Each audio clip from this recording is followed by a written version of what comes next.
Waste سے asset کا shift ہے پریسائسلی شبر صاحب، اگر اس کے اوپر فوکس کریں اور پھر ہم اپنے ریجن کو دیکھیں اور اس ایسٹ سے ویسٹ والے شفٹ کے اندر کنیکٹیوٹی ڈیولپ ہوتے ہوئے جس طریقے سے ہم دیکھ رہے ہیں، ہمیں کیا چیز تبدیل کرنی پڑے گی کہ ہم اس پوری صورتحال میں، اس پوری ایکویژن کے اندر ایک relevant part of the equation بن سکیں؟ میری بات سنیں، دیکھیں آپ یہ بار بار بات کر رہی ہیں نا اہم خطہ، وہ زمانے گزر گئے کہ خطہ اہم ہوا کرتا تھا. اچھا، اب خطہ اہم نہیں ہے. اب آپ کی اس خطے کی اکنامی صحیح نہیں ہے تو خطے کی کوئی ریلیونس نہیں ہے. ہم ساری زندگی اسی میں زندہ رہے کہ ہم بڑے اہم خطے میں بیٹھے ہوئے ہیں، اس کو ہم بیچ کے کھا لیں گے، یہ ریلیونٹ ہو گیا ہے. پاکستان کوئی کسی معاملے میں ریلیونٹ کنٹری نہیں ہے، ٹھیک ہے. تو وہ ایران چاہے سعودی عرب کا ریلیشن ہو یا چائنا انڈیا کا ریلیشن ہو، وہ آپ کے بنیاد پہ فیصلہ نہیں کریں گے کہ پاکستان کا کیا پوزیشن ہے. پاکستان کو اب خطے کی بنیاد پر فیصلے کرنا ختم کر دینا چاہیے اور پاکستان کو فیصلے کرنے چاہیے اپنی اکنامک سوورنٹی کے لیے. اور اکنامک سوورنٹی آپ کی انڈینجرڈ ہے اور آپ اس ملک کو اس طرح نہیں چلا سکتے. اور یہ اس کا میں پھر آپ کو دوبارہ بات کر رہا ہوں، جب پاکستان 1947 میں بنا تھا تو کسی کتاب میں نہیں لکھا تھا یا کسی جگہ پہ نہیں لکھا تھا کہ ہمیں ہمارا پیراڈائم انڈیا کی یا ہندو دشمنی ہوگا. اگر مودی انڈیا میں مودی کی گورنمنٹ وہ تعصب کر رہی ہے تو اس کا مطلب یہ نہیں ہے کہ ہم بھی تعصب کریں. وہ اگر کر رہے ہیں تو وہ تباہ ہو جائیں گے. مگر اگر ہمارا کوئی وجہ نہیں ہے کہ ہمارے 18-20 کروڑ مسلمان جو رہتے ہیں انڈیا میں، وہ ہم ان کے ذمہ دار نہیں ہیں اور نہ ہمارا ان سے اب کوئی ریلیشن ہے، وہ جنریشن ختم ہو چکی ہے. تو ایک بات بالکل دماغ میں ہمیں کلیئر کر دینی چاہیے کہ کبھی کوئی ملک مذہب کے نام پہ نہیں بنتا، ان کے رہنے والوں کے مذہب کی بنیاد پہ بن سکتا ہے. پاکستان میں اسلام کے ٹھیکیدار نہیں ہیں. اسلامی ملک تو ایران بھی ہے اور سعودی عرب بھی ہے، تو پھر بارڈر کیوں ہیں؟ نیشن اسٹیٹ ہوتی ہے، یہ ساری نیشن اسٹیٹس ہیں. ہم مسلمانوں کی آبادی والا ملک ہے. ہم پورے بر صغیر یا پورے دنیا کے مسلمانوں کے ٹھیکیدار نہیں ہیں اور ہم نے جو ٹھیکیداری پکڑنے کی کوشش کی ہے اس نے ہمیں تباہی کی طرف لے گئے اور کوئی رستہ نہیں ہے. شبر صاحب، I do obviously partially agree with you، لیکن شاید اسحاق ڈار صاحب آپ سے اگری نہ کریں. وہ کہتے ہیں کہ ملک جو ہے وہ اللہ نے بنایا ہے اور اللہ بچائے گا، لیکن ہمیں اپنی اکانومی کے بارے میں کوئی طریقہ تو ڈھونڈنا ہے. اس کے بارے میں فردر بات کریں گے. میں بریک کی طرف جا رہی ہوں، بریک کے بعد واپس آتے ہیں and we'll continue with this discussion.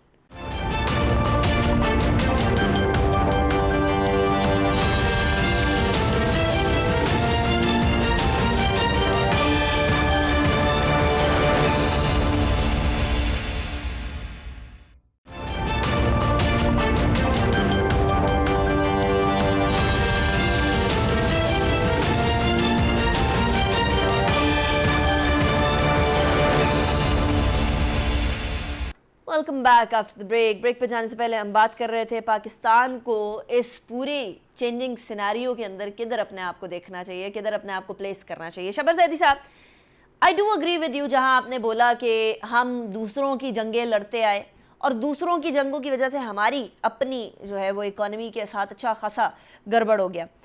Now dollar سے یوان پہ شفٹ ہو رہا ہے ورلڈ، اور بہت سارے ممالک جو کہ یو ایس کے اسٹرانگ ایلائز تھے اس ٹائم پر یوان میں ٹریڈ کرنے کو تیار ہیں. اس کی سب سے بڑی مثال اس ٹائم پر سعودی عربیہ ہے. اور ہم تو یہاں باقی سعودیہ دیکھ لیں، ایران دیکھ لیں، یو اے ای دیکھ لیں، یہ تو آئل بیسڈ اکانومی ہے. ہم تو ایک ٹریڈ اکانومی ہے، ہم تو ایک ایسی اکانومی ہے جو کہ اس ٹائم پر صرف بوروئنگ کر رہا ہے اور لینڈنگ کرنے کی تو پوزیشن میں ہی نہیں ہے. ہم تو بریک ایون بھی نہیں ہو پا رہے انفارچونیٹلی.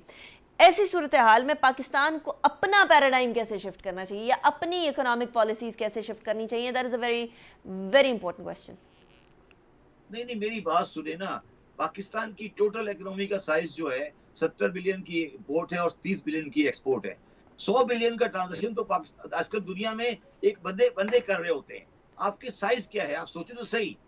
ہم کس بات کے لیے اپنے آپ کو اتنا ریلیونٹ سمجھتے ہیں؟ ٹوٹل آپ کی امپورٹ 70 بلین ہے، 30 کی آپ کی ایکسپورٹ ہے، 30 کا آپ کا ریمیٹنس ہے، 100 بلین کی اکنامی ہے. اس اکنامی کو کون ریلیونٹ ڈالتا ہے؟ 3000 بلین کی اکنامی ہے، 3500 بلین کی اکنامی ہے انڈیا کی. چائنا کی اکنامی 10,000 سے اوپر ہے. یہ کیا باتیں کر رہے ہیں؟ آپ کس لحاظ سے ریلیونٹ ہیں؟ یہ دیکھیں، پاکستان اور نائجیریا دو ملک ہیں جو دنیا میں آگے تباہی کی طرف دنیا کو لے جا رہے ہیں. because of the population explosion. ہم ہمارا پاپولیشن ایکسپلوژن جو ہو رہا ہے وہ دنیا میں ایک خطرناک بم کی طرح پھٹنے والا ہے.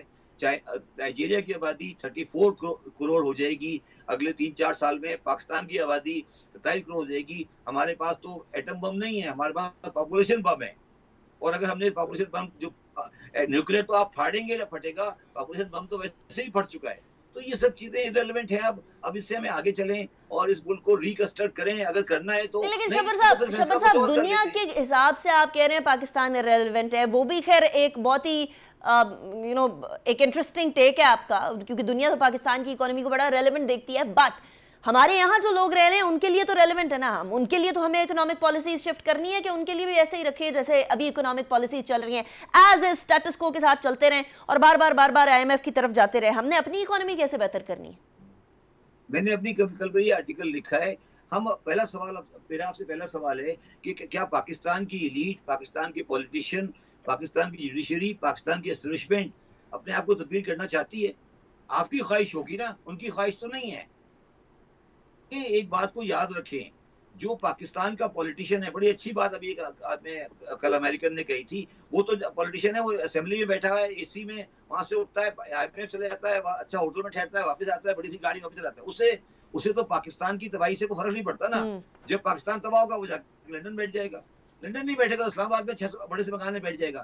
تو یہ پلیز آپ اس بات کو چھوڑ دیں کہ پاکستان کی اکنومی کا کوئی تعلق پاکستان کی رولنگ کلاس کے ساتھ ہے.